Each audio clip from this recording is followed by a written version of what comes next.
একদিন এক যুবক মদিনা থেকে বাগদাদে যাওয়ার জন্য যাত্রা করল।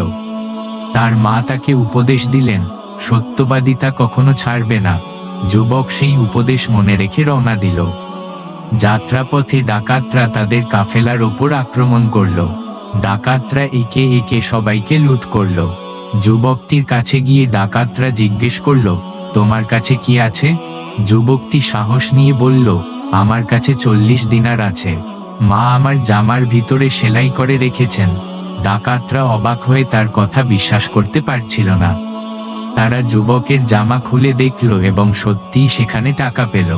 ডাকাতদের দলনেতা এই যুবকের সত্যবাদিতায় মুগ্ধ হল। সে বলল, তুমি এত সহজে আমাদের সত্য বললে কেন? যুবক উত্তর দিল, আমার মা আমাকে সবসময় সত্য বলতে শিখিয়েছেন। আমি তার কথা কখনো অমান্য করতে পারি না। ডাকাতদের নেতা সেই যুবকের নৈতিকতা দেখে অনুতপ্ত হল। সে যুবকের কাছে ক্ষমা চাইল এবং তার সঙ্গীদের বলল, আমরা এতদিন মানুষকে লুট করেছি।